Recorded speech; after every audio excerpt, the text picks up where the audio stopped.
Singapore's remarkable economic transformation is often attributed to its world-class infrastructure and disciplined governance. But beneath the surface lies a powerful, yet largely invisible engine. The structural cash flow surplus is generated by three pillars: CPF, HDB, and the healthcare system.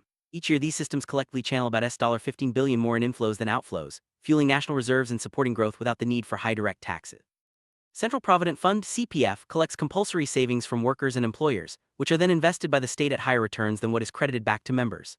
The Housing and Development Board (HDB) captures land value appreciation, and the healthcare system's 3M framework pools surpluses from MediSave and insurance premiums.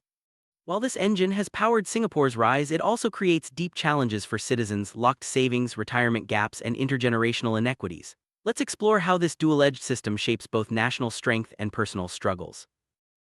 The heart of Singapore's cash flow miracle are three interconnected systems. First, the CPF acts as a compulsory savings engine, collecting up to 37% of wages and investing them through the Government of Singapore Investment Corporation (GIC). While GIC earns robust returns, around 5-6.5%, CPF members receive only 2.54%, generating a hidden annual surplus of about $13 billion for the state. Next, the HDB's public housing model reports operating deficits, but when land is acquired at historical costs and flats are sold at subsidized prices, the state realizes a net surplus of roughly $1 billion each year. Finally, the healthcare system's 3M framework, MediSave, MediShield Life, and CareShield Life, collects more in contributions and premiums than it pays out in claims, adding another $1 billion to the annual surplus. These surpluses have built Singapore's reserves and resilience, but they also lock up household liquidity and create retirement adequacy concerns for many citizens. Singapore's cash flow engine is a double-edged sword. On one side, it has enabled rapid development, fiscal stability, and AAA credit rating without heavy taxation. On the other, it has created what many call the mother of all problems for ordinary Singaporeans. Compulsory CPF deductions reduce disposable income, while heavy reliance on HDB locks retirement savings into a liquid property. Healthcare surpluses, though fiscally prudent, mean out-of-pocket costs can still burden lower-income families. The result? About 35% of Singaporeans fall short of the basic retirement sum, and younger generations face high entry barriers to homeownership.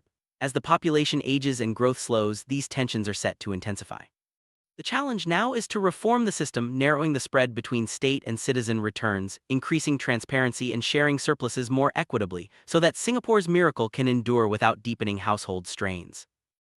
Looking ahead, Singapore faces demographic headwinds: an aging population, a shrinking workforce, and rising healthcare costs. The current cash flow engine, if left unchanged, may struggle to sustain both national surpluses and household well-being.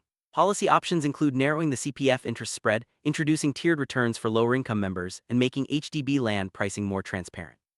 Healthcare reforms could expand risk pooling and adjust premiums to protect vulnerable groups. Above all, greater transparency and progressive sharing of surpluses are essential to rebuild trust and legitimacy. By evolving the social compact, aligning state gains with citizen security, Singapore can preserve its economic miracle while ensuring dignity and equity for all.